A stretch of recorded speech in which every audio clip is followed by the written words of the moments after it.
Hi, this is Chris Phillip for Caribbean Headline News. I'm in the office of Anthony Stephen Benjamin. He's a lawyer. How are you doing today? I'm fine. Good. Awesome.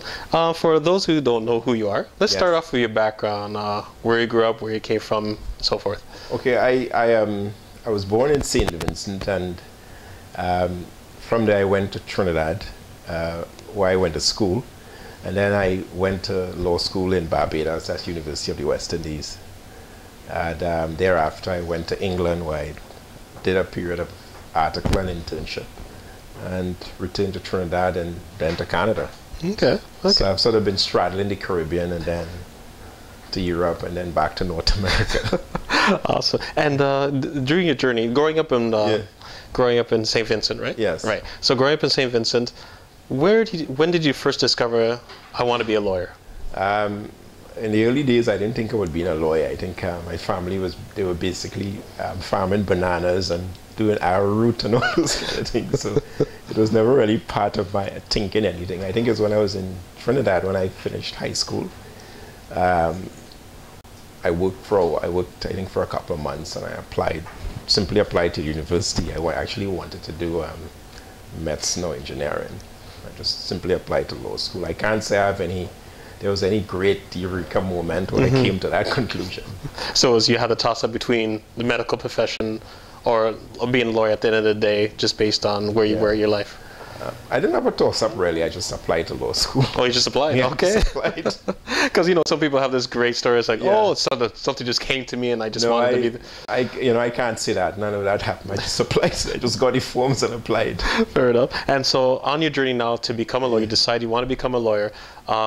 As you journeyed through the educational, were you ever met with any challenges or adversities on your progression to becoming a lawyer? Well, I think the biggest challenge was when I was about to go to, after I'd finished advanced levels in the Caribbean, we do the English system.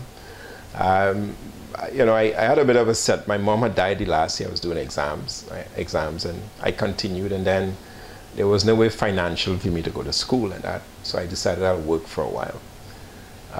So that's the only really setback. But while in school, I never really worried too much. I just had my philosophy in life is very simple.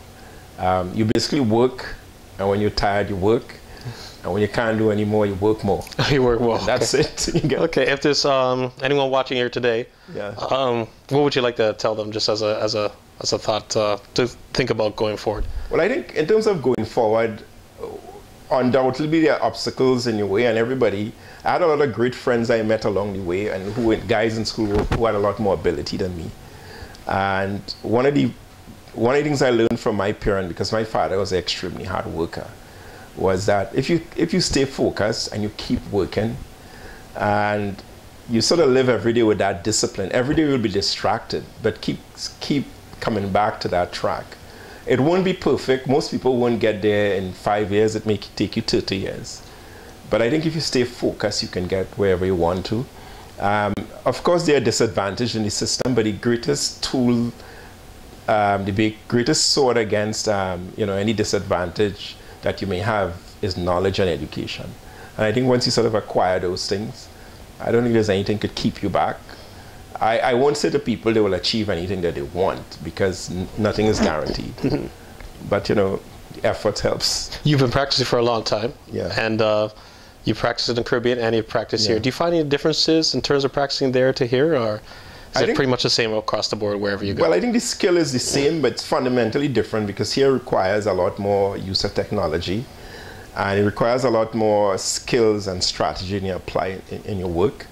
And you need to be a lot more disciplined, because it's a very structured, much more structured system, and much more result oriented, with a greater emphasis on your ability to market yourself and your ability to continue to train and learn new stuff. Listen, when I started doing law, I use a notebook. Now I use a laptop, so it's changed. Excellent. Well, thank you so much for your time.